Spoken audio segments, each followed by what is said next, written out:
constantes. Entonces, de manera que lo único que cambia, es decir, el modelo se mantiene igual, lo único que cambia es el choque. ¿Okay? Los parámetros iniciales y las relaciones de endogeneidad se mantienen constantes, son las mismas que antes, pero en esta ocasión, vamos a estarle impartiendo al modelo un choque distinto, en vez de ser un choque fiscal o ser un choque monetario. Y bueno, en realidad ya prácticamente las respuestas las deberían saber porque, es decir, vamos a hacer todos los malabares matemáticos eh, normales para alcanzar la respuesta, porque, o sea, es decir, la clase de hoy va a ser un poco más matemática que economía, y al final las respuestas van a ser respuestas a las que podrían haber llegado sin necesidad de hacer el modelo. Lo vamos a hacer como un ejercicio de práctica, para que practiquen cómo son estas derivaciones. Eh, pero a ver, ya si estamos hablando de una economía con tipo de cambio fijo y le estamos metiendo un choque monetario, eh, creo que ya la respuesta es relativamente obvia en términos de tanto el impacto sobre el PIB como el impacto sobre la tasa de interés, como el impacto sobre las reservas internacionales. Okay, entonces, eh, bueno, nada, sin más que agregar. Bueno, antes de comenzar, ¿alguien tiene alguna pregunta relacionada a la tarea o sobre la clase pasada? ¿O sobre el examen o la semana que viene? Cualquier cosa.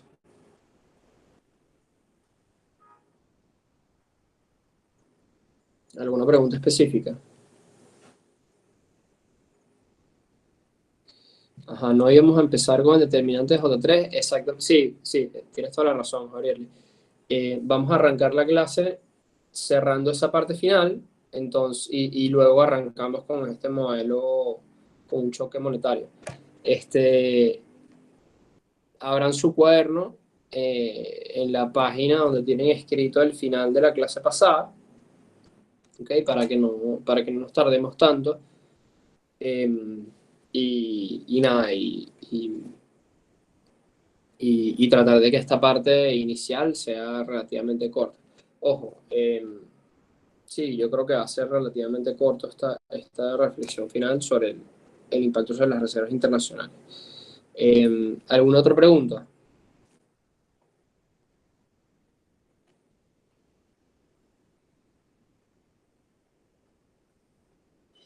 Ok. Em, ok. Bueno, les comparto entonces la pizarra.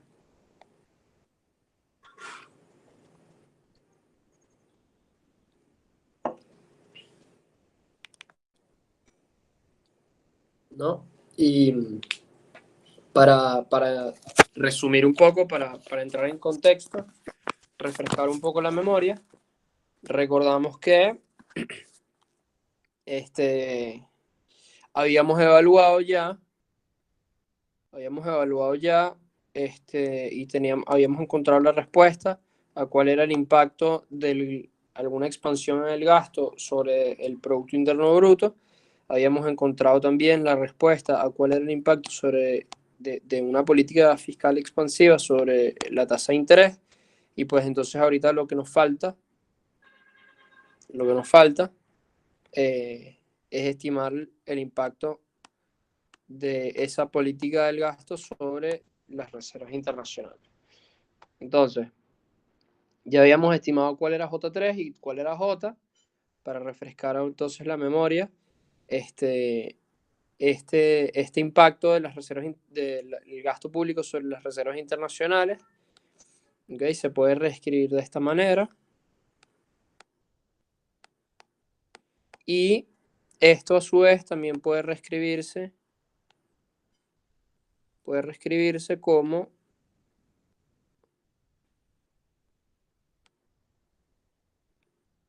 PLY por FCI más PLI por QY sobre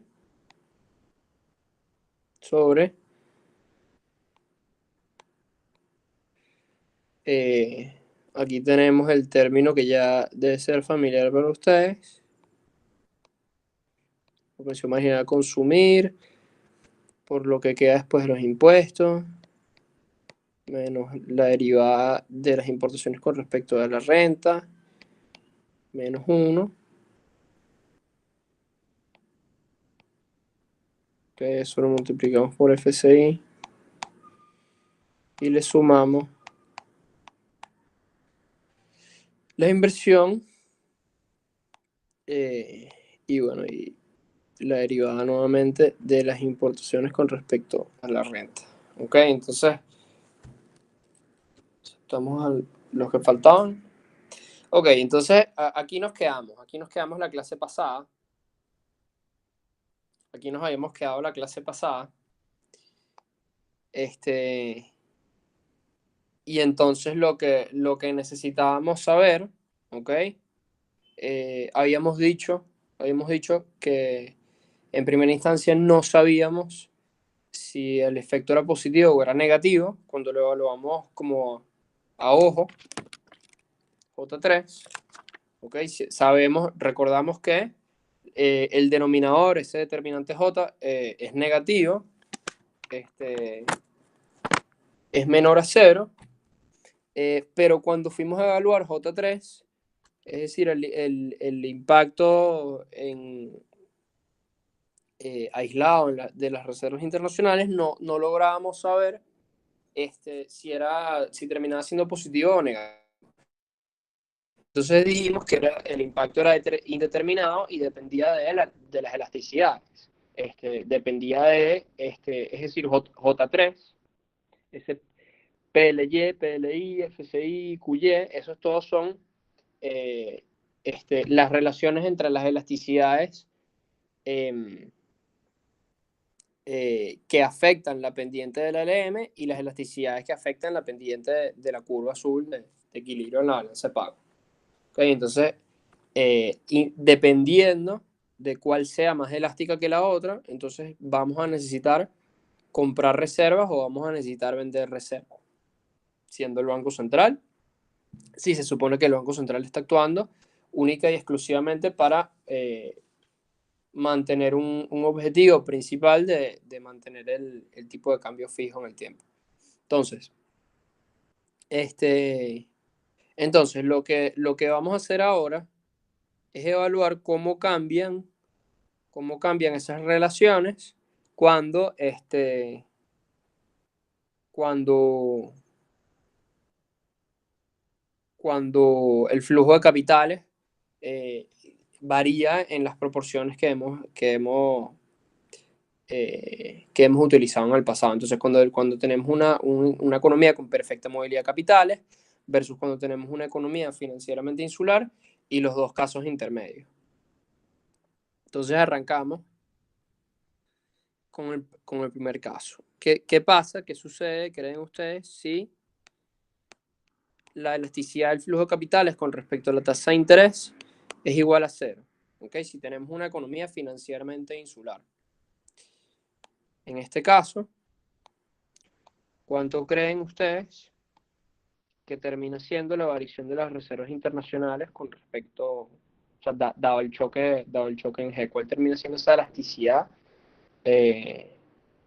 ¿Cuánto varía? ¿En cuántas unidades varían las reservas internacionales cuando varía el gasto en una unidad? ¿Okay? ¿Cuándo termina siendo esa elasticidad? Entonces, bueno, ya en primera instancia, o bueno, vamos a dar aquí el espacio para que intervengan los que quieran intervenir. Este está relativamente sencillo, ¿ok? Cuando esta elasticidad es 0, básicamente lo que hacemos es ponernos a tachar, ¿ok? Porque hay cosas que dejan de influir. No sé si alguien quiere intervenir. Eh, Hay gente que está conectada varias veces. A ver, Javier, tú que hacías la pregunta antes, si tienes micrófono, ¿cómo nos quedarían estas relaciones una vez que asumimos que la elasticidad del flujo de capitales con respecto a la tasa de interés es cero?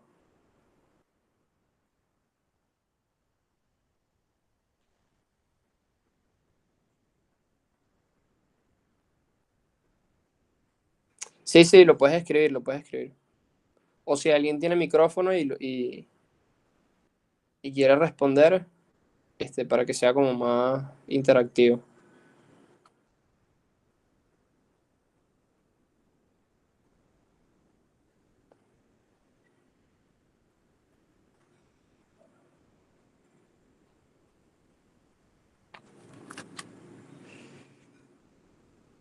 Exactamente. Entonces, en primer lugar, arrancaríamos tachando, ¿ok? Tanto la parte de abajo que multiplica la del flujo de capitales como la parte de arriba, ¿no? Y entonces eso nos dejaría con una relación un poco más resumida, ¿ok? Donde lo relevante en el numerador es la elasticidad de la demanda de dinero con respecto a la tasa de interés y la elasticidad de las importaciones con respecto a la renta, y abajo lo relevante es la elasticidad de la inversión con respecto a la tasa de interés y la elasticidad de las importaciones con respecto a la renta. Entonces, nuevamente, eh, podemos tachar arriba y abajo la elasticidad de las importaciones. Y entonces lo que nos queda, ¿ok? Es que lo relevante en un mundo sin flujo de capitales, donde el flujo de capitales no es sensible ante variaciones de la tasa de interés, entonces lo relevante pasa a ser este, la relación, la relación entre la elasticidad de la demanda de dinero con respecto a la tasa de interés y la elasticidad de las inversiones con respecto a la tasa de interés. ¿Ok? Dependiendo de cuál sea más elástica ante la tasa de interés, si la, si la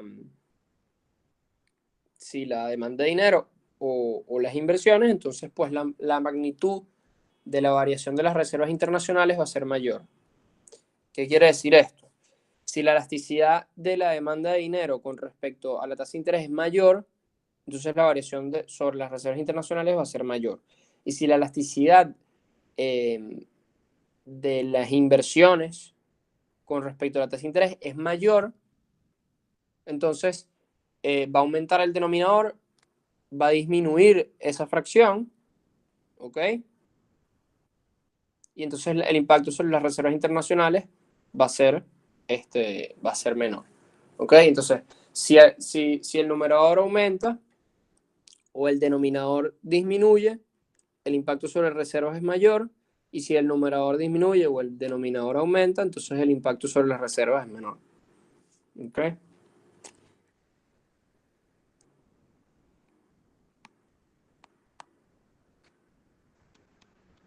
Visto desde el punto de vista gráfico, en este caso tenemos un mundo donde la curva de equilibrio de balanza de pagos es vertical, ¿ok? No hay ningún tipo de elasticidad con respecto a la tasa de interés. Y entonces, cuando tenemos una política fiscal que expande la IS, entonces, dependiendo de cuál sea la elasticidad de la LM, ¿ok? Y la elasticidad de la LM está determinada por LI, en este caso, como la elasticidad de la LM está determinada por LI, eh, entonces dependiendo de cuán más, de cuán más, ¿cómo se llama? Eh, sensible a los movimientos en la tasa de interés o cuán más elástica sea esta LM, entonces el impacto de esto sobre las reservas internacionales va a tener que ser mayor. Porque, a ver, la distancia entre estas dos curvas que estoy señalando acá, ¿okay?, va a ser mayor que la distancia entre estas dos curvas. ¿Ok? Y esa distancia va a ser la variación en las reservas internacionales. Entonces, dependiendo en este caso de cuál sea la elasticidad de la tasa de interés, de la demanda de dinero con respecto a la tasa de interés, entonces la necesidad de comprar reservas o de vender reservas, en este caso se trata de vender reservas para suplir un déficit en la balanza de pago, entonces va a ser mayor. Y veamos entonces por qué es relevante esa elasticidad de las inversiones con respecto a la tasa de interés. Volvemos en este caso con una curva de equilibrio de la balanza de pagos vertical. Tenemos una sola LM y vamos a ver distintas IS. Esta pendiente de la IS va a estar determinada por esta elasticidad y la de la LM por esta otra. ¿Ok? Entonces, si tenemos una expansión fiscal,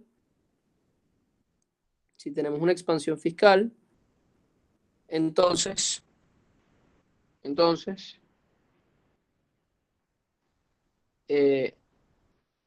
a ver, me está costando aquí dibujar. ¿Ok? Entonces, dependiendo de la elasticidad, entonces el punto de corte puede estar más arriba o más abajo, y independientemente de cuál sea la elasticidad de esta recta, cuál sea la pendiente de esta recta roja, entonces esta recta roja se va a tener que contraer más en unos casos y menos en otros. Entonces, como la pendiente de la IS, que fue la primera que se movió, va a definir cuál es el punto de corte entre la IS y la curva azul, ¿no? Entonces, ese punto de corte entre la IS, la nueva IS, y la curva de equilibrio en la balanza de pago, ese punto de corte va a definir el lugar hasta donde se va a tener que contraer la LM vendiendo reservas internacionales para saciar el déficit en la balanza de pago. ¿Okay? ¿Eso quedó claro?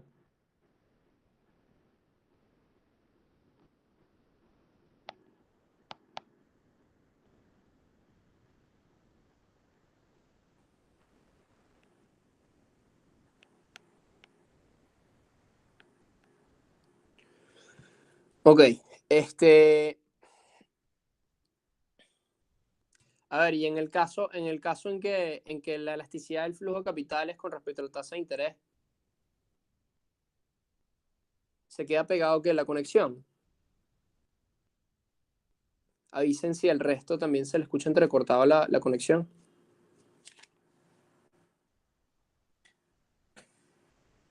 Ok.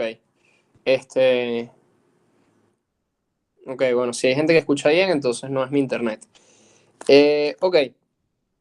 Entonces, imaginen que la elasticidad ahorita es infinito en vez de cero. Imaginen que es infinito en vez de cero. ¿Cómo cambia la situación? ¿Qué variables, qué elasticidades se hacen irrelevantes y cuáles se hacen más relevantes? ¿Y cómo afecta esto a la variación en las reservas internacionales?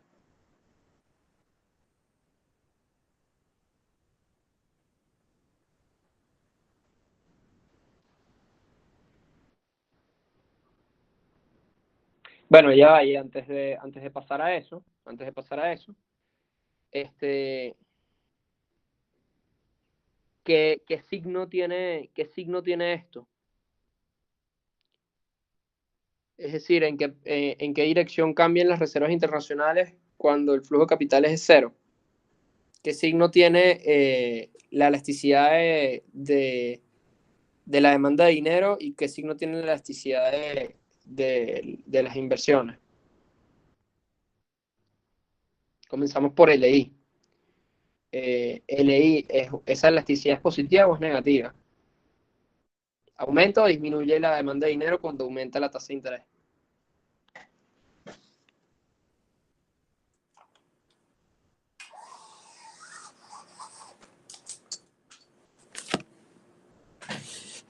LI, esto que está aquí en rojo, arriba, ¿es positivo o es negativo? Entonces, la parte de arriba es negativa. Y las inversiones. La elasticidad de las inversiones con respecto a la tasa de interés es positiva o es negativa. Esto que está aquí en verde. ¿Es positivo o es negativo?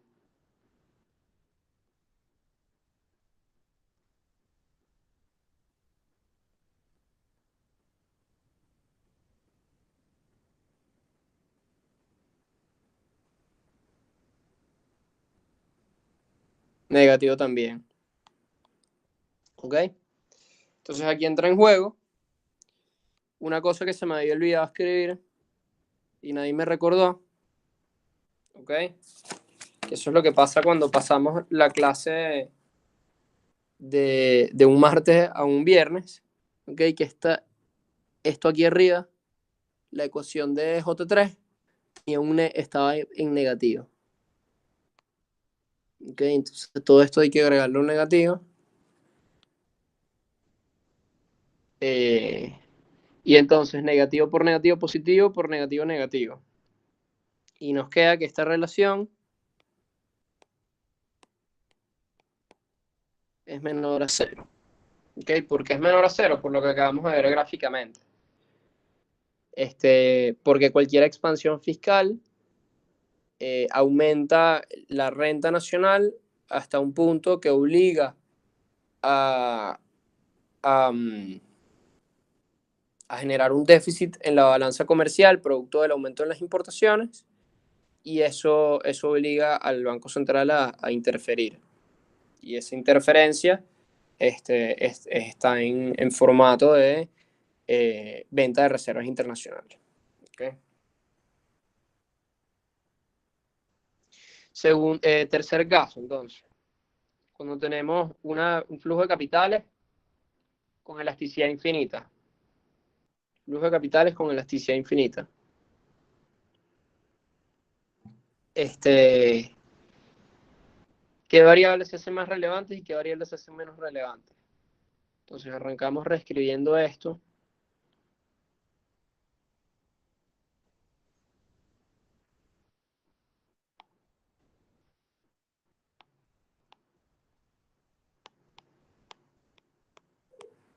¿Ok?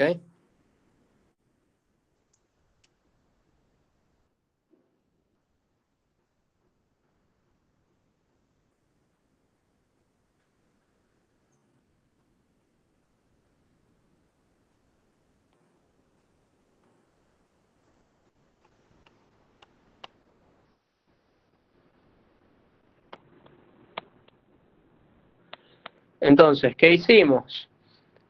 El lado derecho, que es lo que antes tomábamos en cuenta, ¿okay? Cuando lo único que tomamos en cuenta cuando asumimos que la elasticidad del flujo de capitales era cero, en ese primer caso, en este caso más bien es lo que vamos a desechar.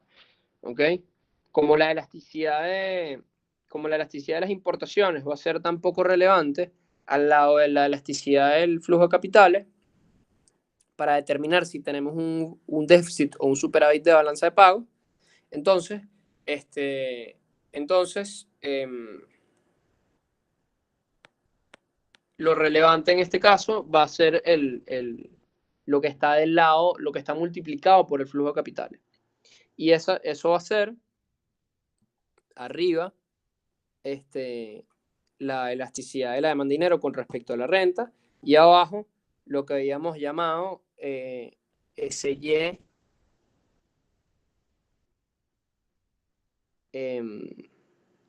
menos SY menos QY. ¿Ok? ¿Se acuerdan de eso? De la clase pasada. Esto que está acá.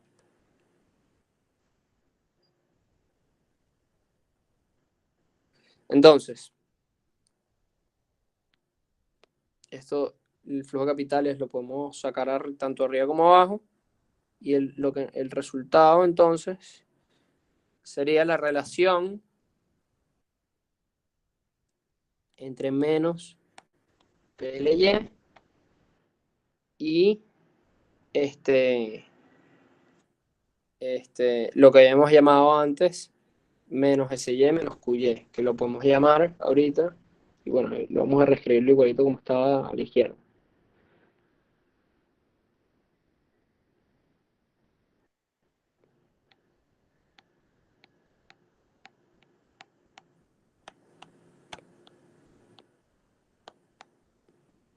Ok, entonces, esa parte de arriba, PLY, ¿es positivo o es negativo?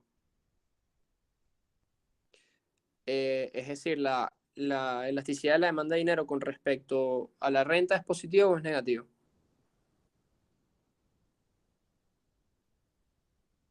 Ya, ¿quiénes están preguntando si da -1 o da 1? ¿Por qué daría 1 o -1?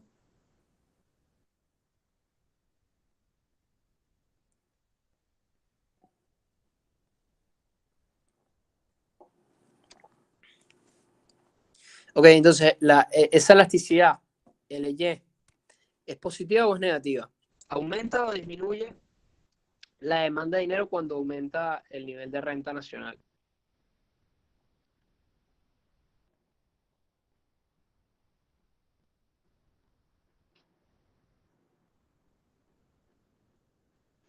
Ok, entonces la elasticidad es positiva. Abajo, el término que tenemos abajo, este que está acá, ¿es positivo o es negativo?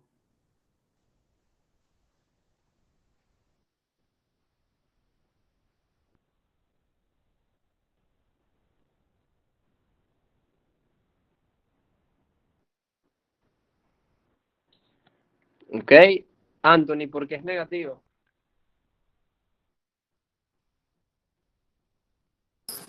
Ajá, profe, ¿me escucha? Sí, claro.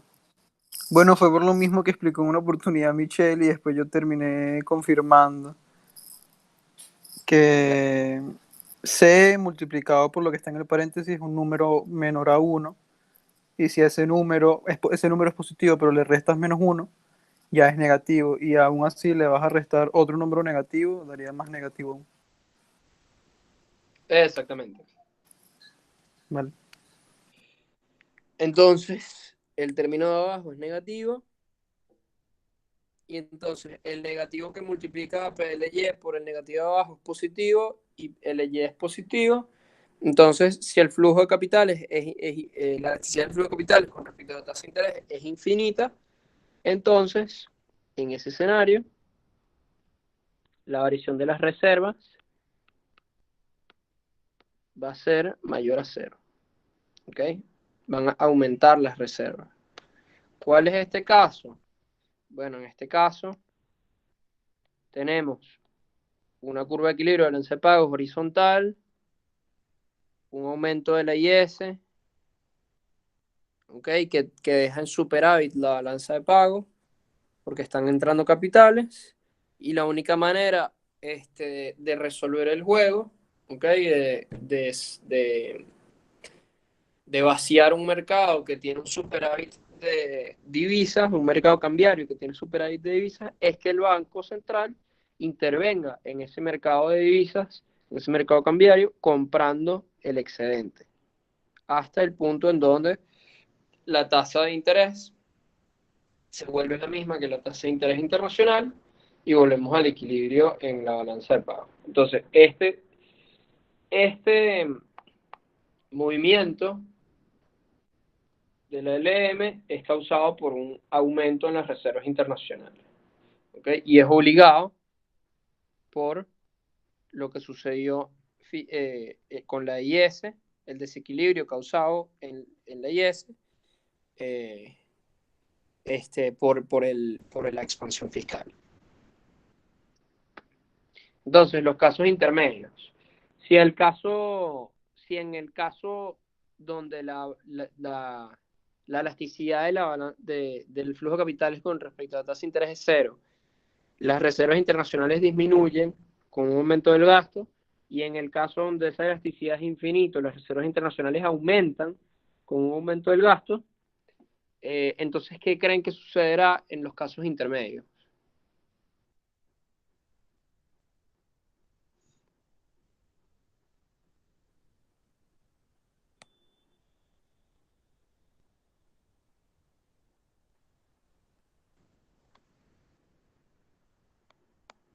¿Qué cree que va a suceder en este caso intermedio, donde la elasticidad del flujo de capitales está es decir, es mayor a cero, no es cero, pero es menor a infinito?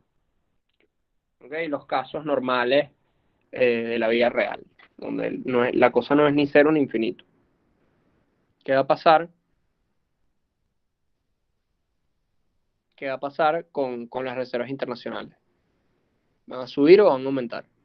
¿Qué creen ustedes?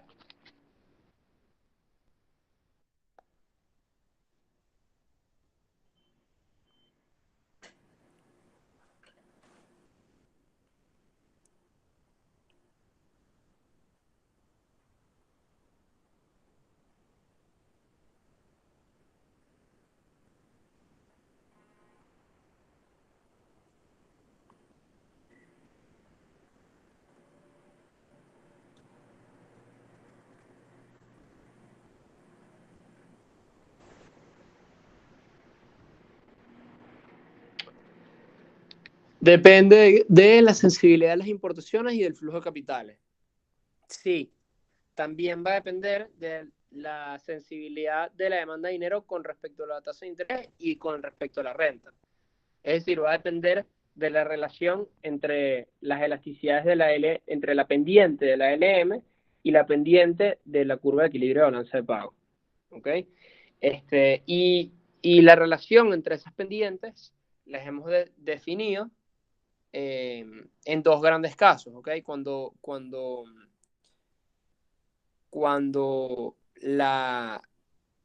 este, cuando la LM es más sensible y la curva de equilibrio de balance de pagos es menos sensible a la tasa de interés, llamamos a eso relativa inmovilidad de capital. Y cuando, por el contrario, en el caso inverso, la curva de equilibrio de balance de pagos es más sensible a la tasa de interés que que la curva LM, entonces llamamos a eso relativa movilidad de capitales. Entonces vamos a dividir esto en dos grandes casos. ¿Ok?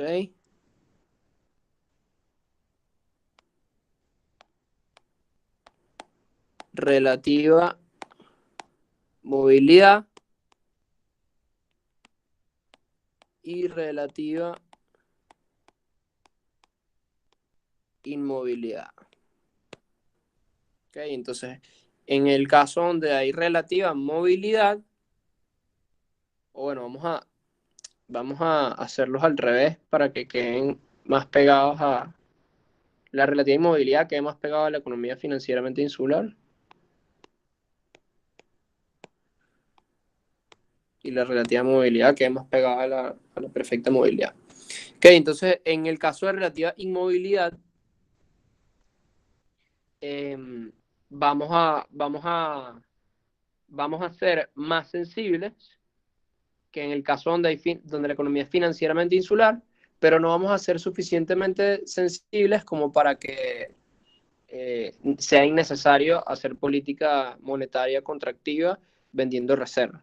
Entonces, en el caso de relativa inmovilidad, vamos a tener una variación en las reservas internacionales que va a ser negativa pero,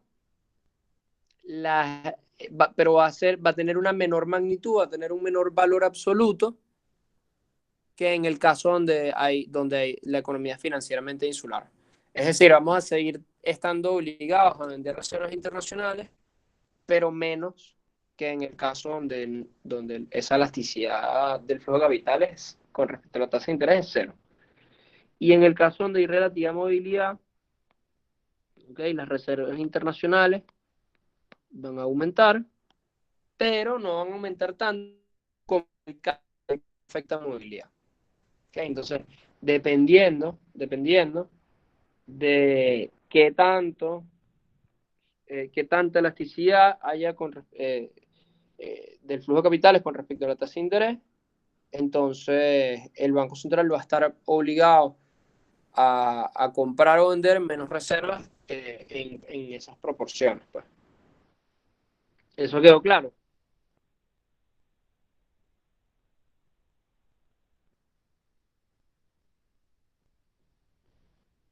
¿Hay alguna duda hasta acá? Para arrancar con el choque monetario.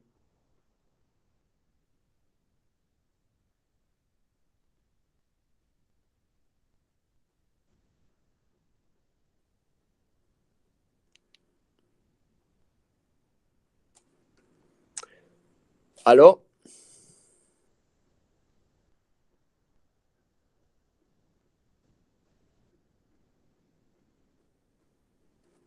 Ok, entonces arrancamos con el modelo monetario.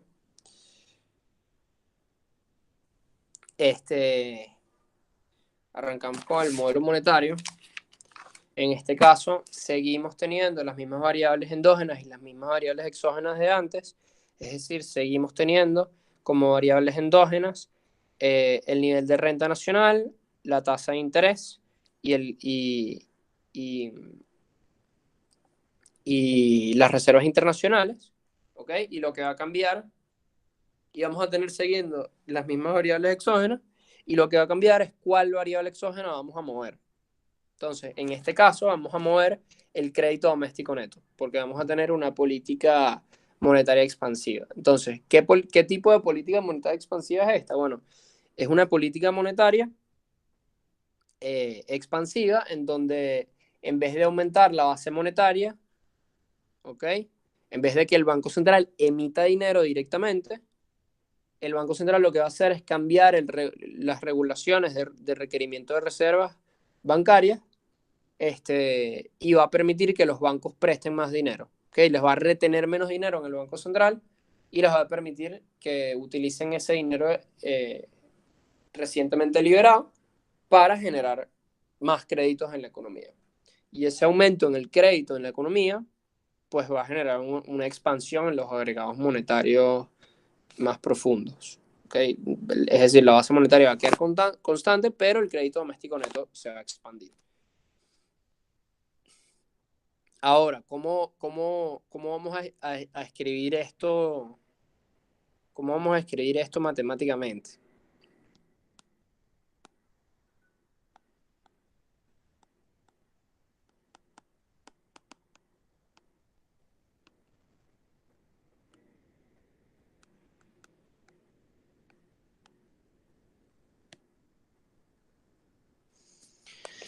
Ok, vamos a arrancar igual que la vez pasada y vamos a plantear el problema de esta manera. Vamos a agarrar cada una de nuestras tres ecuaciones en equilibrio, la F1, la F2 y la F3. Okay, recordamos que la F1 es la ecuación de equilibrio en el mercado de bienes y servicios, la F2 es la ecuación de equilibrio en el mercado de dinero local y la F3 es la ecuación de equilibrio en el mercado externo. Entonces, en la F1 vamos vamos a reescribir estos cambios como los cambios en la F1 que son causados por el crédito doméstico neto, pero indirectamente a través de Y, los cambios en F1 que son causados por el crédito doméstico neto, pero que son indirectos a través de su impacto en la tasa de interés, y los choques sobre el F1, que son causados por el crédito doméstico neto indirectamente a través de las reservas internacionales.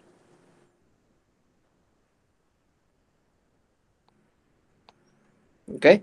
A eso le vamos a sumar el choque directo, es decir, el impacto sobre F1 directo del crédito doméstico neto.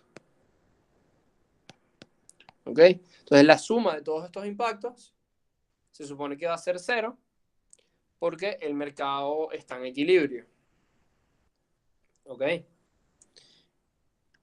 Entonces, si el mercado arranca en equilibrio y termina en equilibrio, entonces, a ver, el lado derecho tiene que ser cero.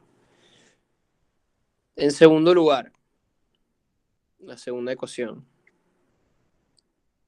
Vamos a reescribirlo como que el impacto sobre F2 a través de Y en la 3 el impacto sobre F3 a través de Y.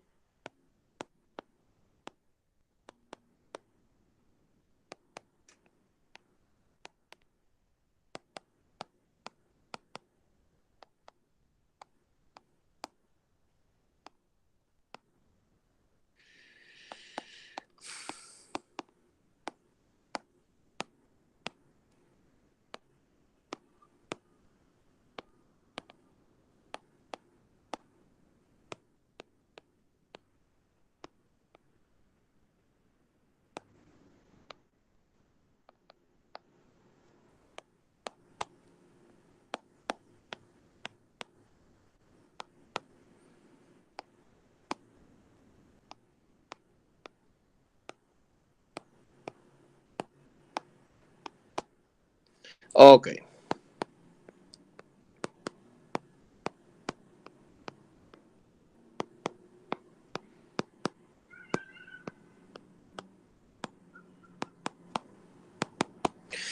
Bueno, creo que me tardé un poquito más de lo que pensaba, pero sí, básicamente vamos a replantear el modelo de esta manera, ¿ok? Vamos a tener una serie de choques, algunos van a ser directos,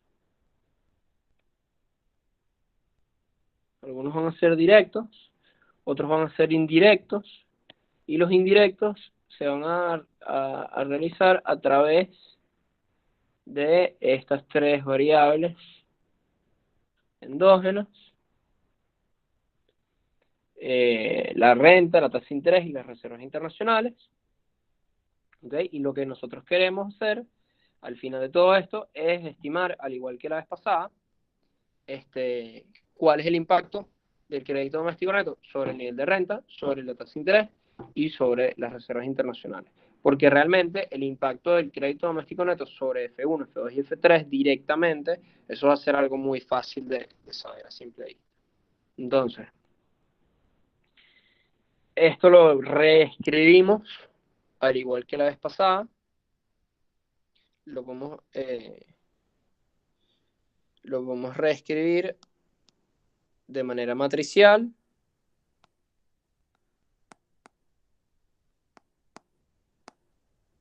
Vamos a tener los impactos de las variables endógenas con respecto a cada una de las tres ecuaciones.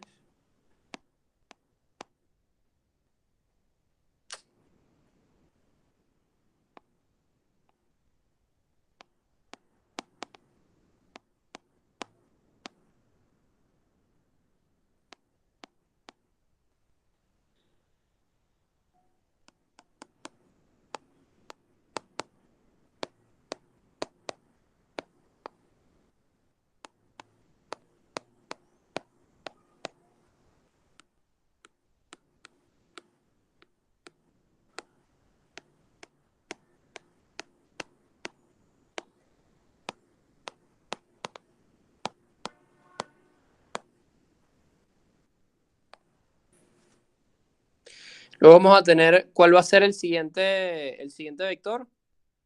Esto va a estar multiplicado por un vector de ¿qué?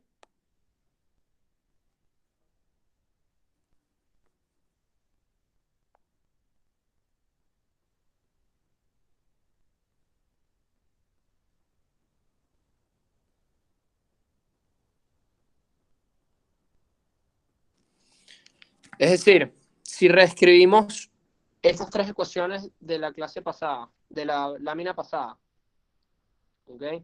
Si lo reescribimos de manera matricial, ¿ok? Tenemos esta primera matriz que representa el impacto de las variables endógenas con respecto al equilibrio en cada una de estas tres ecuaciones, y luego eso va a estar multiplicado por un vector. Exacto, como dijo Gustavo, ese vector va a ser el de las variables endógenas. Ok, entonces vamos a tener aquí un vector donde las variables endógenas reciben un impacto del choque exógeno, que ese choque exógeno es por parte del aumento del crédito doméstico neto.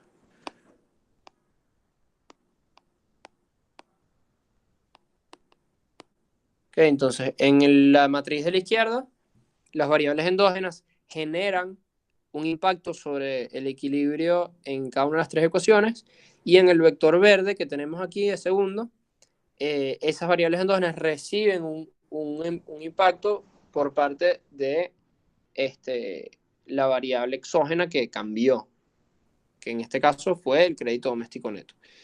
Y, y eso lo igualamos ¿a qué? Es decir, aquí de este lado, recuerden que una de las cosas que hicimos la clase pasada fue pasar este vector de política, estos tres términos que están sumando, que son el impacto directo de la política sobre el equilibrio, ¿ok? Esos tres términos los pasábamos restando hacia la derecha. Entonces, aquí de este lado derecho tendríamos el impacto negativo de las políticas. O sea, en negativo, el impacto de las políticas directamente sobre el equilibrio en cada una de las tres ecuaciones.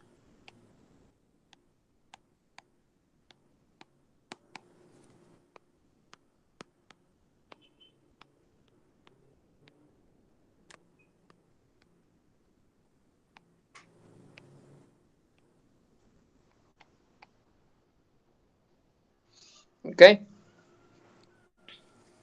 Sí, eso es una letra griega. Lo que parece un cero medio raro, que representa el riesgo. A ver.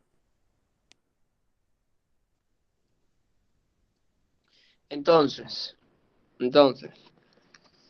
ya para ponerle un poco de cara, una cara real a estas tres, a la matriz y los dos vectores, ¿ok? Vamos a sustituir el vector de política de manera numérica, ¿ok? Porque nosotros sabemos cuál es el impacto, o sea, es decir, nosotros ya sabemos cuáles son esas elasticidades, y vamos a hacer lo mismo con la matriz, ¿ok? Entonces, igual que la clase pasada, ¿cuál es el impacto de Y sobre F1? ¿Cuál es la derivada de F1 con respecto a Y? ¿Cuál es la derivada del mercado de bienes y servicios con respecto a la renta? Esta parte ya, o sea, si alguien prende el micrófono, lo podemos hacer mucho más rápido. Y si no, bueno, elijo a alguien. Este, vamos a elegir a Brian. Brian, ¿tienes micrófono?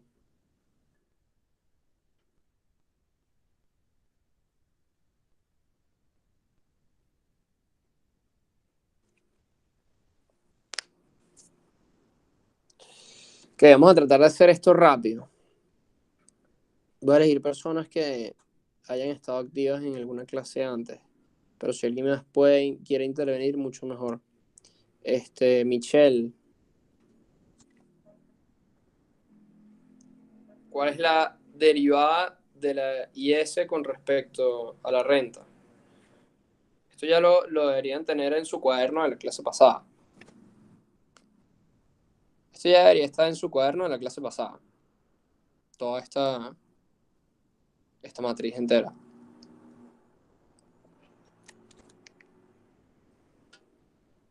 Exacto. Emiliana, ¿tienes micrófono?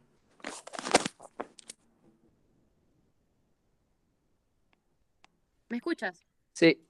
Ok, sí. Entonces, Ok, vamos a ir uno por uno para hacerlo más rápido. ok. Ya tenemos el primero. ¿Cuál es la derivada de la LM con respecto a la renta? PLY Ok. ¿Cuál es la derivada de la curva de equilibrio de balance de pagos con respecto a la renta? menos QY. Vamos con la tasa de interés entonces ahora.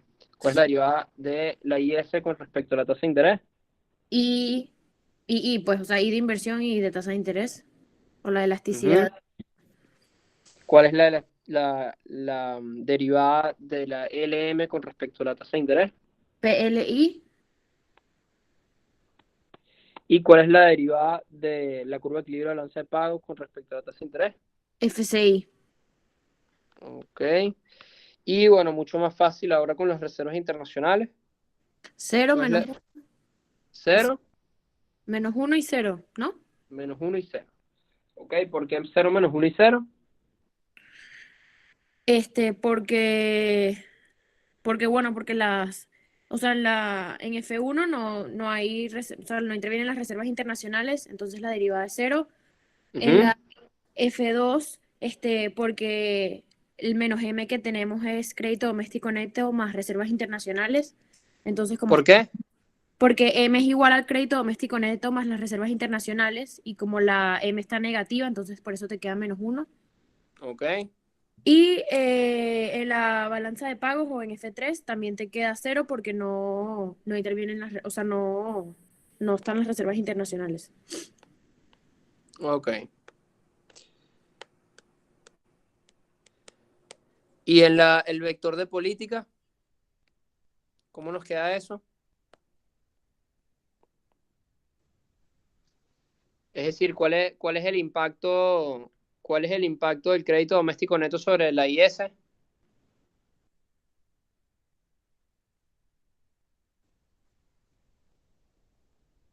Eso ya sí no es de la clase pasada.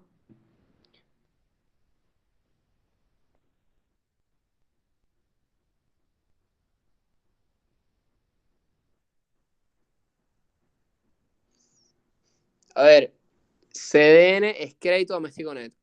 Entonces, ajá, ok, hay algunos que dicen cero. ¿Por qué cero? Bueno, pues porque el crédito doméstico neto no es una de las variables endógenas en el mercado de bienes y servicios, sino que es una variable que afecta al mercado de dinero. Ok, entonces, por ahí arrancando es cero. Entonces, en el mercado de dinero, donde sí entra en juego el crédito doméstico neto, ¿cuál es esa derivada?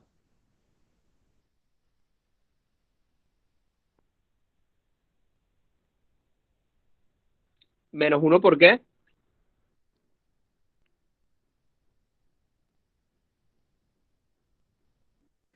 Porque, por lo mismo, igual de arriba, porque la M de esa curva está negativa y la M es igual al crédito doméstico neto más las reservas internacionales. Exacto, lo que está diciendo Antonio. Ok, entonces, cero menos uno, y en el mercado externo,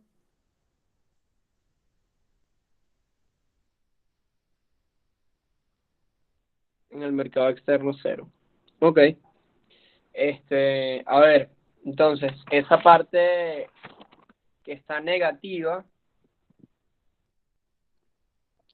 esa parte que está negativa, eh, afuera, podemos tacharlo con el negativo de adentro Y entonces en vez de ser 0 menos 1, 0, nos queda 0, 1, 0. ¿Ok? Entonces tachamos el negativo de afuera, tachamos el negativo de adentro, y entonces en vez de que nuestro segundo término sea un menos 1, ahora es un 1.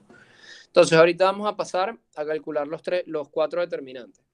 Arrancamos con el determinante J. Espero que tengan esto en sus cuadernos porque, bueno, voy a pasar la siguiente lámina. Entonces, lo primero es la determinante J. ¿Y cuál es la determinante J? Esta que está aquí. Esta igualito a la matriz que teníamos a la izquierda. Entonces, como ya nosotros, como esa matriz no ha cambiado, ¿ok? Esa matriz no ha cambiado desde la clase pasada. Esa matriz no ha cambiado desde la clase pasada, entonces no la vamos a volver a calcular. Entonces, ¿cuál era el determinante J? Que es el mismo de la política fiscal. Si alguien me lo recuerda. Con micrófono se hace más rápido. Sí, era menor a 0. Era menor a 0. Pero ¿cuál era? Creo que es lo de II por QY más FCI, ¿no? Por, Ajá. por C' o propensión marginal a consumir, por 1 menos T menos QY menos 1. O más. Menos. Sorry. No, mira, lo que teníamos en el denominador en a la hora de calcular cualquiera de las tres elasticidades de las variables endógenas. Que era esto, es la proporción marginal a consumir, 1 menos T, menos QY, menos 1, cerramos corchete por la elasticidad del flujo de capitales, más la elasticidad de la inversión por la elasticidad de las importaciones. Y esto era negativo, como dijo Gustavo. Esto era menor a 0. ¿Ok? Entonces, aquí ya tenemos nuestra primera. Vamos con el segundo determinante, J1. ¿Ok? En J1 lo que hacemos es sustituir el vector de política por la primera columna. ¿Ok? Porque J1 es el que vamos a utilizar para estimar la elasticidad y el nivel de renta es esa primera columna. ¿Ok? Es decir, esa primera columna es la derivada de cada una de las tres ecuaciones con respecto al nivel de renta. Y como J1 es el que vamos a utilizar para calcular esto que está acá, ¿okay? Esto impacta a estas tres. ¿Okay? Entonces, por eso es que por eso es que vamos a sustituir el vector de política ahí. En el siguiente, en J2, vamos a utilizar J2 para estimar el impacto del crédito doméstico neto sobre la tasa de interés. Y como la tasa de interés afecta a la segunda columna, entonces por eso es que vamos a sustituir el vector de política en la segunda columna. Y bueno, y con las reservas internacionales en la tercera columna. Entonces, arrancamos. Sustituimos el vector de política en la primera columna. Ese vector de política es 0, 1, 0. ¿Ok? La segunda columna es bastante sencilla. Y la tercera columna también es más sencilla todavía. Entonces, con el método de la lluvia,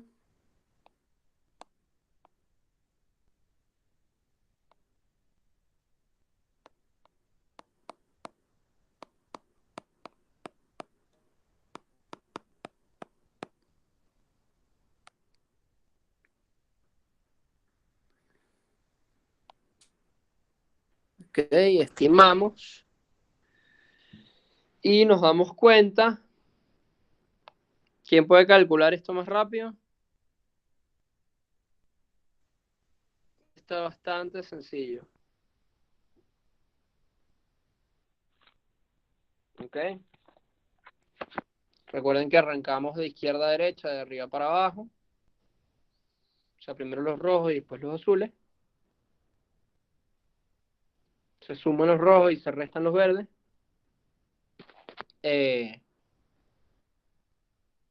Ok, ¿quién puede calcular de manera rápida cuál es J1?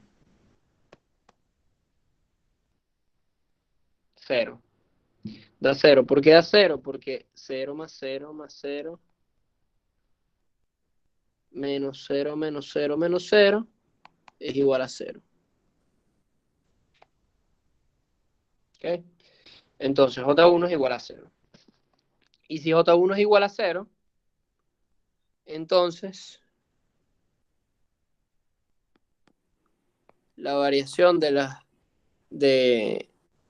nivel de renta con respecto al cuando varía el crédito doméstico neto, ¿ok?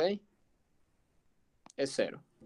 Entonces, ¿cuál es el impacto de la política monetaria sobre el Producto Interno Bruto cuando hay un régimen de tipo de cambio fijo? Ninguno. 0. El impacto es nulo. La política monetaria no es efectiva en aumentar el Producto Interno Bruto, tampoco lo disminuye, por lo menos en el corto plazo. A mediano plazo, a largo plazo, podemos estar hablando de otra cosa. ¿Okay? Pregúntenle al Banco Central de Venezuela si su impacto sobre el PIB es 0.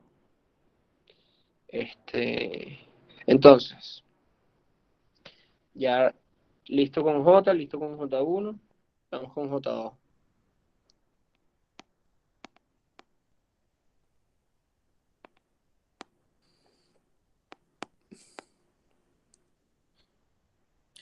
Entonces, dejamos la primera columna como estaba.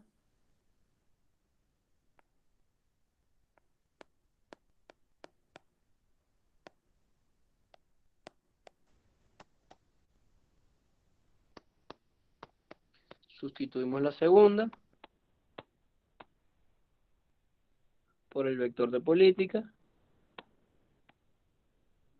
y dejamos la tercera como estaba.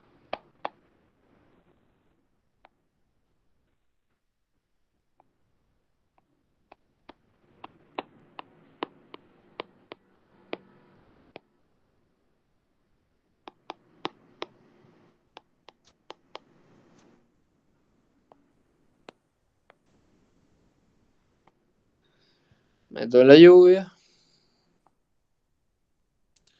para que lo haga más rápido.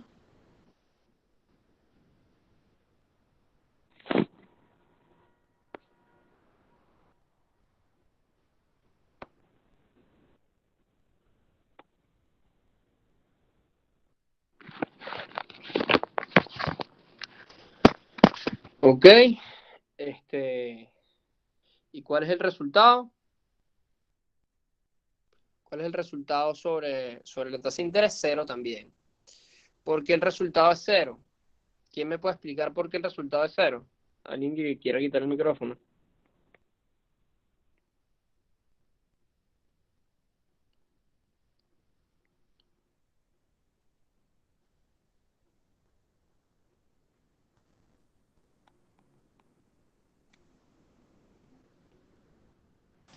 ¿Me escucha? Uh-huh. Bueno, porque cuando uno hace el método de la lluvia, en cada uno de esos valores que hay que multiplicar hay un 0 por ahí metido, lo cual elimina todo lo que está ahí. Y sería 0 más 0 más 0 menos 0 Ok, menos pero 0 menos 0. esa es la respuesta de un matemático.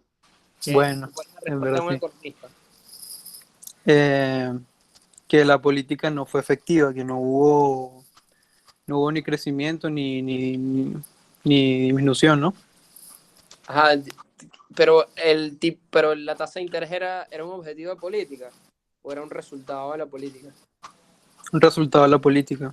O sea, era un resultado no intencionado, o sea, nunca a menos de que sí hayan tenido un target de tasa de interés, pero lo dudo en el corto plazo. Ahora, Ok. ¿cuál es el tema? Si cuando tienes una política fiscal, en un régimen de tipo de cambio, perdón, una política monetaria en un régimen de tipo de cambio fijo, es decir, el mismo resultado que tengas en Y lo vas a tener en Y. Porque si la variación en Y fue cero, es porque te devolviste al mismo lugar inicial. Y si estás en el lugar inicial, tienes la misma tasa de interés también que tenías al comienzo. Entonces, el resultado de J1 se replica en J2. Porque gráficamente lo que hiciste fue que independientemente de cuál fuera la elasticidad del flujo de capitales, si es infinita, este, si es intermedia, si es perfecta, lo que terminó pasando fue que expandiste la LM, eso generó un déficit de balanza de pago. Fíjense que en los tres casos de curva azul, estás en déficit de balanza de pago. Si tienes perfecta movilidad y déficit de balanza de pago. Si tienes si eres una economía financieramente insular, tienes un déficit de balanza de pago. Y si eres una economía con relativa movilidad o relativa inmovilidad de capitales, estás en déficit de balanza de pago.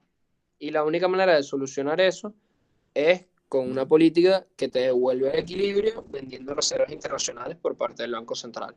¿Ok? Y te devuelve el equilibrio en el mismo punto donde estabas donde iniciaste.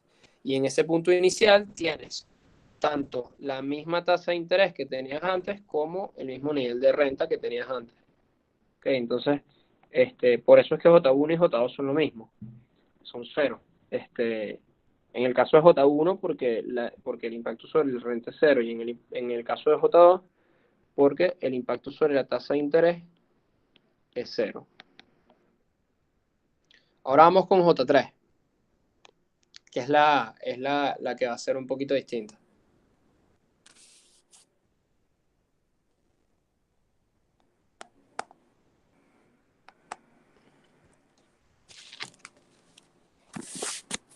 Entonces, esta va a ser un poco más tediosa porque lo que vamos a hacer es sustituir la tercera columna, que era la que nos ayudaba a simplificar tachando todo matemáticamente.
Ok,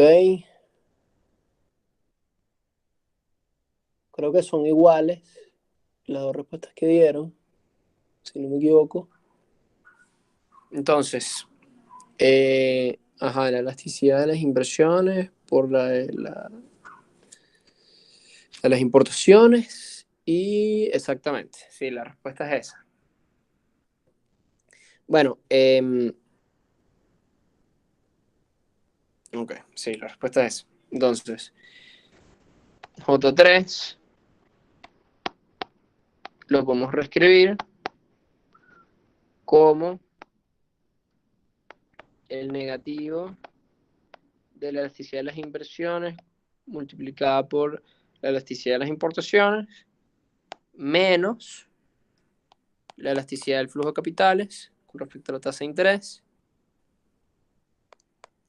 por el término este, que es la derivada de F1 con respecto a Y.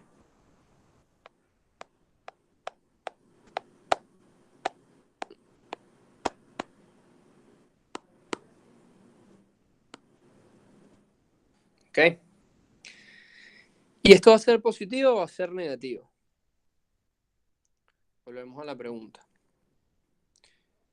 Es decir, vamos uno por uno. Las voy encerrando en círculos. Esta primera variable, la elasticidad de las inversiones con respecto a la tasa de interés, ¿es positiva o es negativa?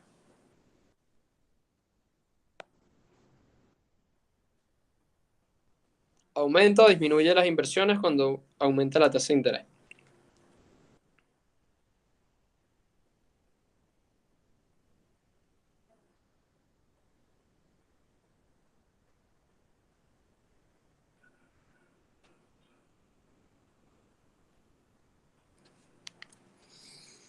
Ok, negativa porque cuando aumenta la tasa de interés se hace más caro invertir, aumenta la rentabilidad de los activos financieros que podrían sustituir esa inversión y bueno, eso hace que disminuya el nivel de inversión.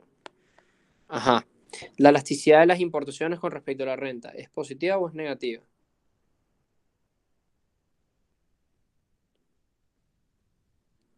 Positiva. Entonces, este término que está acá, ¿es positivo o es negativo?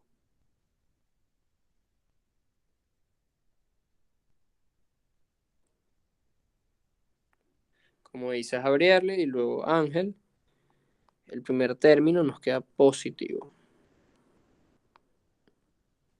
En el segundo lugar, ¿okay? La elasticidad del flujo de capitales con respecto a la tasa de interés, ¿es positiva o es negativa?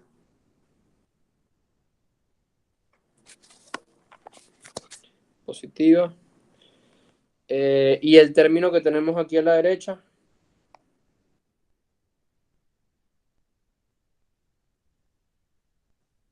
¿positivo o es negativo? Negativo por las razones que ha explicado Anthony varias veces. Y incluyendo el negativo de la izquierda, entonces, ¿de qué signo nos queda el término entero?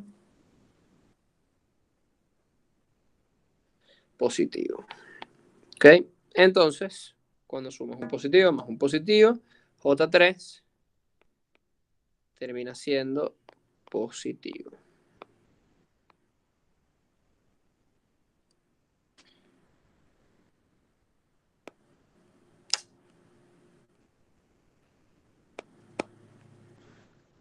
Entonces, ¿qué quiere decir que J3 sea positivo? Esto lo que quiere decir es que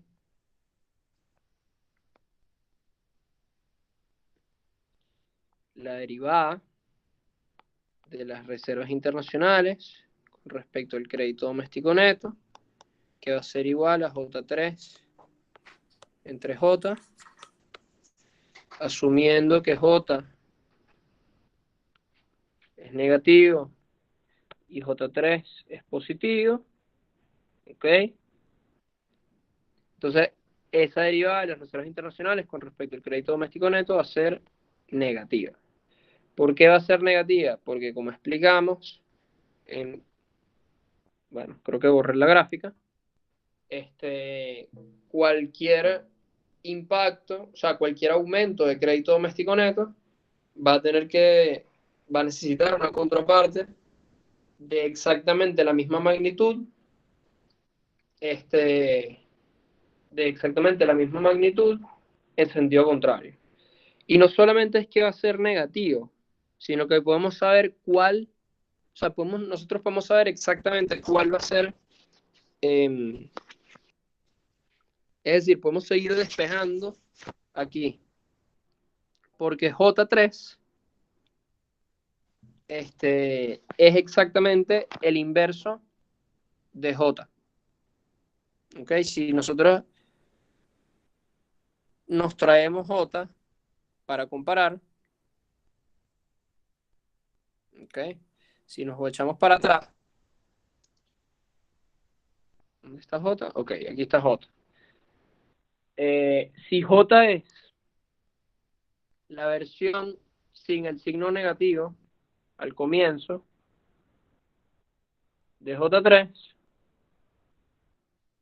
es decir, J es exactamente esto, pero este símbolo negativo es positivo y este símbolo negativo es positivo. ¿Ok? Entonces, como J3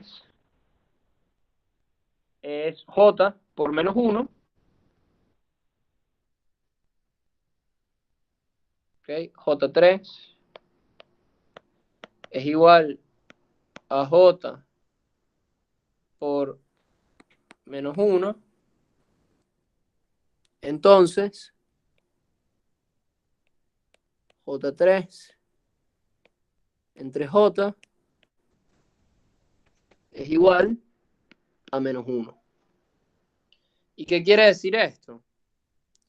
Que el choque que cause el crédito doméstico neto va a generar una disminución de las reservas internacionales en una proporción que nosotros sabemos cuál es.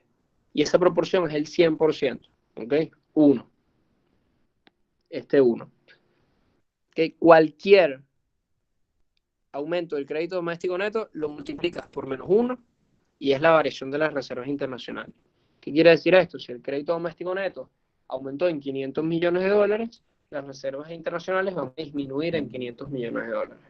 Y ese va a ser el resultado de la política monetaria expansiva que causamos.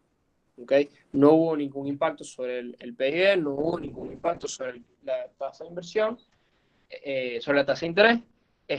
El único impacto que se generó fue sobre las reservas internacionales y la magnitud es exactamente la misma, pero en sentido contrario, que la del crédito doméstico neto. ¿Alguna duda sobre esto?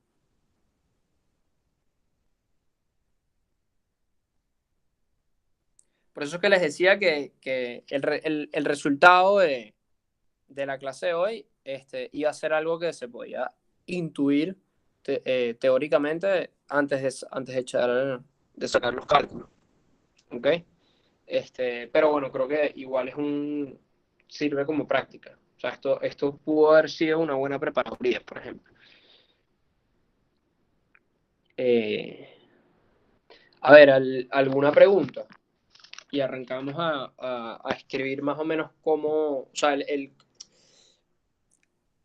este modelo que tiene un choque fiscal en la clase anterior y monetario en esta clase, un tipo de cambio fijo, es solo la mitad de los modelos que irían para el examen.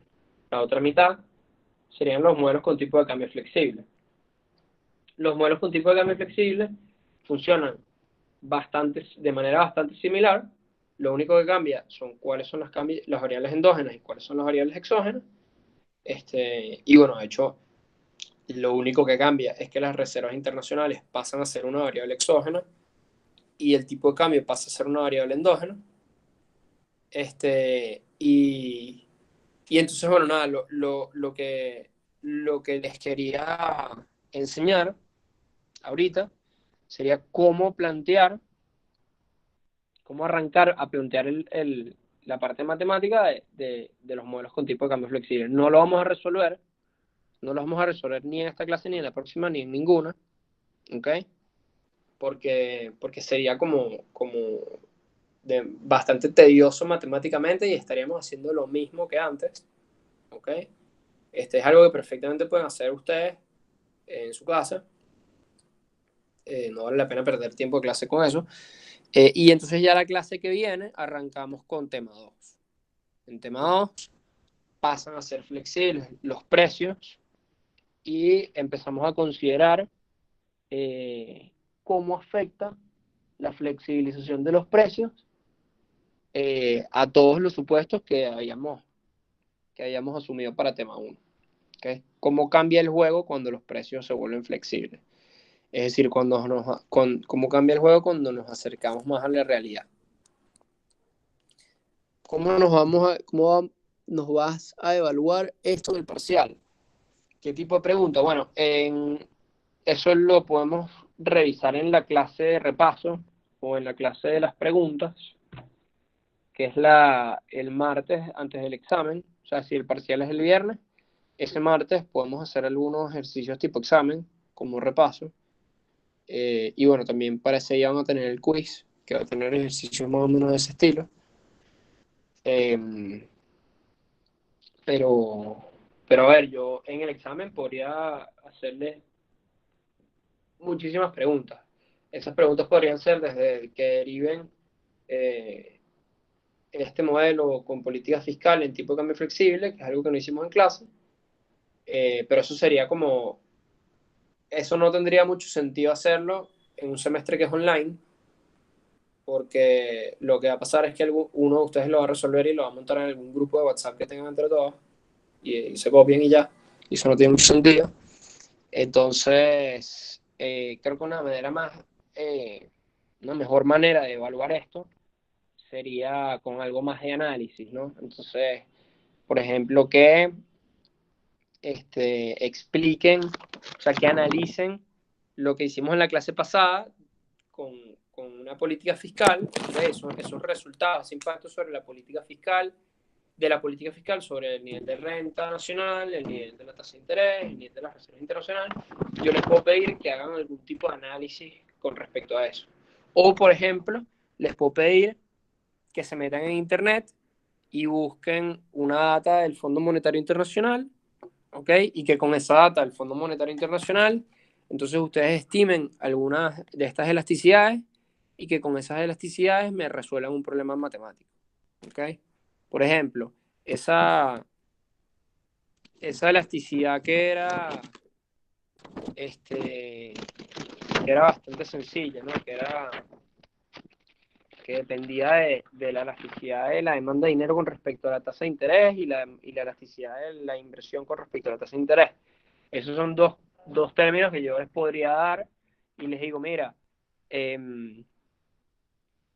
o sea, se los doy de una manera que sea que necesiten análisis para poder entender la pregunta y que ustedes simplemente resuelven esa fracción y se acabó. O sea, pero tienen que analizar qué va más allá.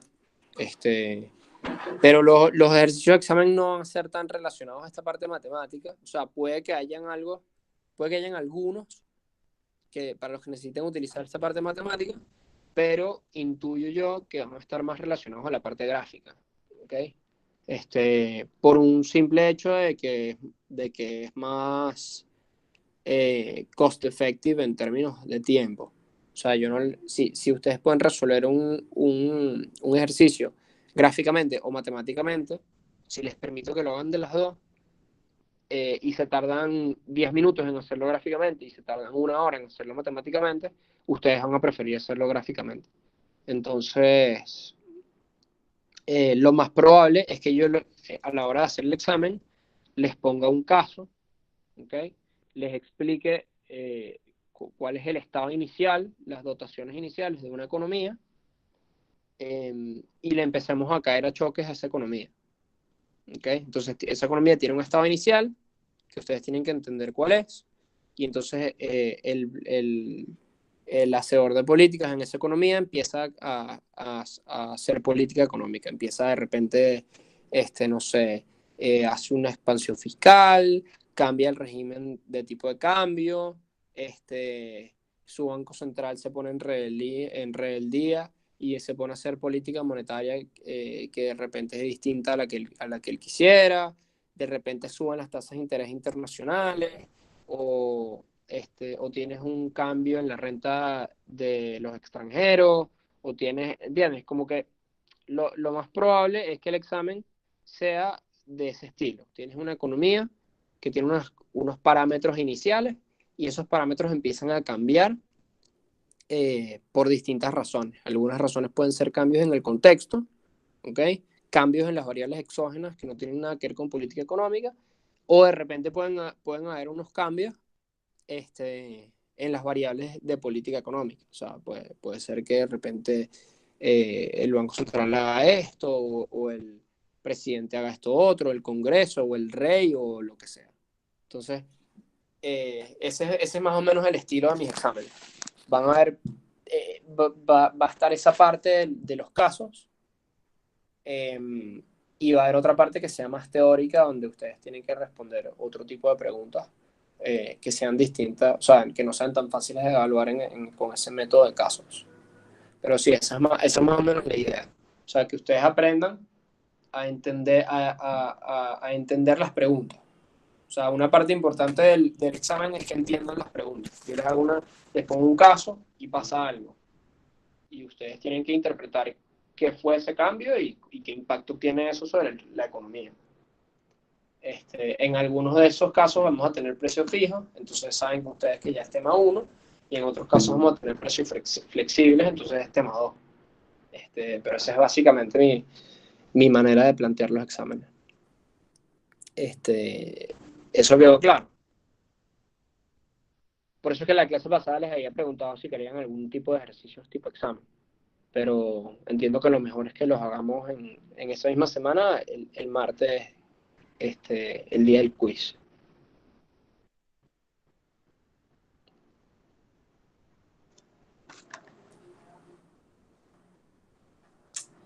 ¿Alguna pregunta?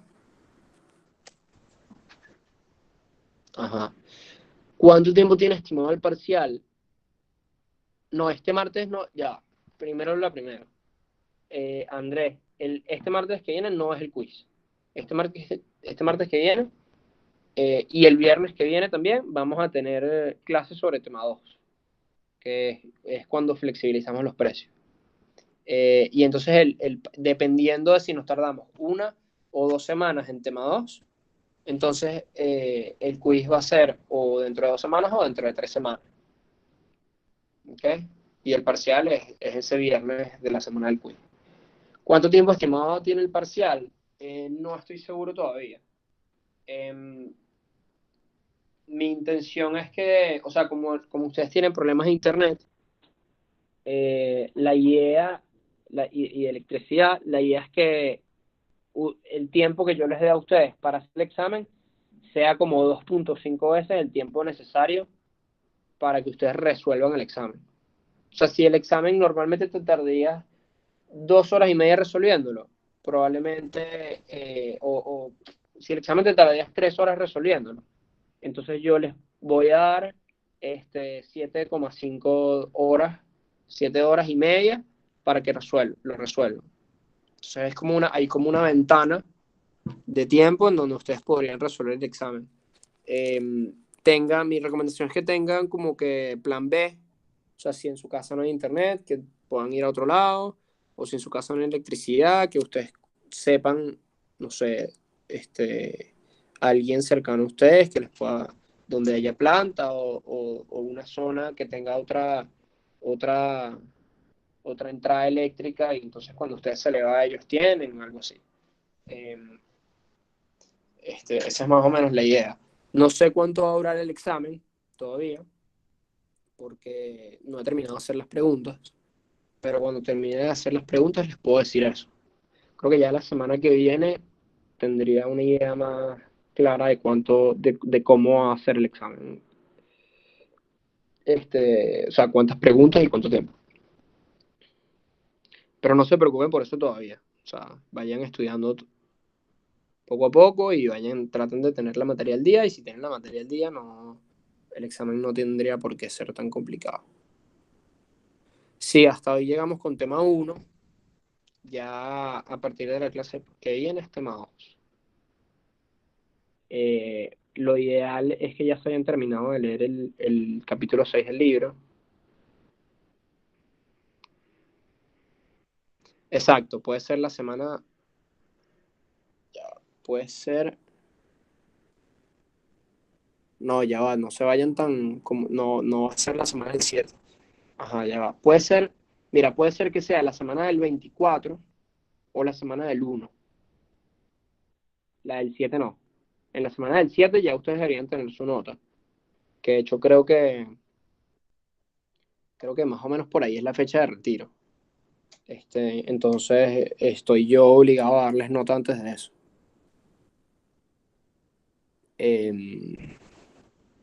¿Ok? ¿Alguna pregunta? Ok, entonces, ya para más o menos hacerles el setup de los modelos de tipo de cambio flexible, ¿ok? Imagínense igualito que antes, pero recuerden que en este caso las variables endógenas son la tasa de interés, la renta nacional y el tipo de cambio. ¿Okay? Entonces, las reservas internacionales ya no son endógenas y el tipo de cambio ahora es endógeno. Eso es básicamente lo único que cambia. Entonces, cuando vayan a plantear el modelo, que tengan sus tres ecuaciones aquí, lo que tienen que hacer es empezar a plantearla, los impactos sobre F1, sobre F2 y sobre F3. Al comienzo tienen de la renta, luego por acá los de la tasa de interés,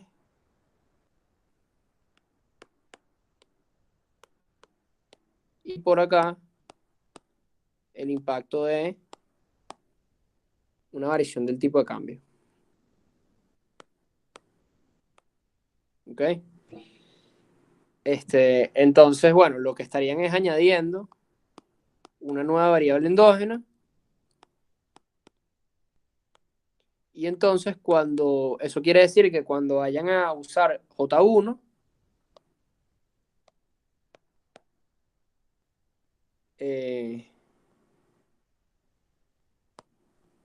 cuando vayan a usar J1, de repente imagínense que esto es una política fiscal.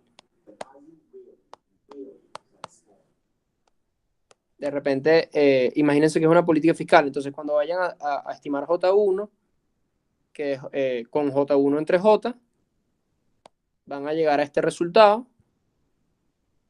Ya aquí esto es un pelón, esto es una Y.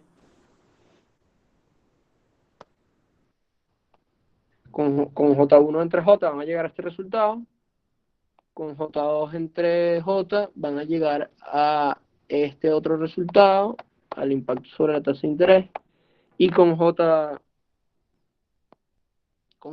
entre J van a llegar a el resultado de cuál es el impacto de esa política de gasto sobre el tipo de cambio. Okay, entonces ya no les voy a estar preguntando cómo varió las reservas internacionales, sino cómo varió el tipo de cambio. Y recuerden que el tipo de cambio se puede plantear como bolívares sobre dólar, o se puede plantear como dólares sobre bolívar. ¿Ok? Entonces, cuando estén resolviendo el examen, no me digan subió o bajó, sino que díganme si se depreció o se apreció la moneda local. ¿Ok? Para que se eviten problemas, para que se eviten que yo no sé si están diciendo que si subió es que se depreció o si subió es que se apreció. ¿Ok? Como es una relación que se puede decir de una manera o de la otra, yo lo que les voy a estar preguntando en el examen es si se apreció o si se depreció la moneda local con respecto a las monedas extranjeras. Entonces no me digan si subió o si bajó. Y si yo, y si yo les voy a preguntar numéricamente, ¿ok? Algo estilo este problema, ¿ok? Si yo les pregunto acá cuál fue la variación de E, entonces ya yo antes les tengo que haber dicho si E está en bolívares sobre dólares o está en dólares sobre bolívares. Okay, yo les tengo que haber dicho cuál es, o sea, cuál es la magnitud en la que está expresada E. Porque eso siempre es un motivo de confusión. ¿Alguna pregunta con esto?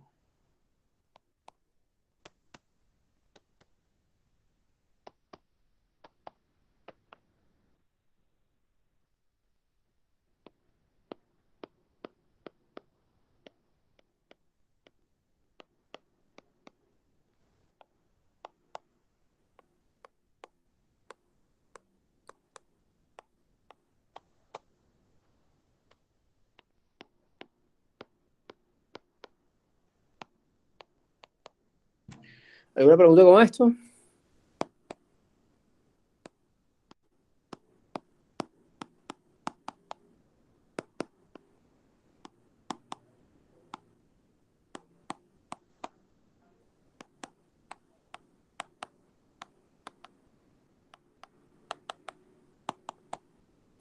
Ok. Bueno, nada, espero que la clase de hoy haya sido buena. Sé que es viernes, fue relativamente corta precisamente por eso. Em, pero bueno, nada, ya para la clase que viene, recuerden que tienen hasta hoy a las 9 de la noche para mandar la tarea respectiva a esta clase. Y bueno, ya el martes que viene, em, vamos a tener, el martes y el viernes que viene, vamos a tener las últimas tareas de, de podcasts en esta parte, en esta ronda. Ya, déjame ver para tener eso claro. Es decir, lo que nos faltaría es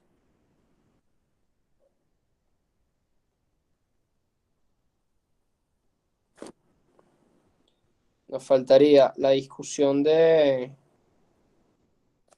eh, si ya hoy es Phelps, nos faltaría otra de Taylor, donde discute política monetaria y política fiscal. Luego nos faltaría una de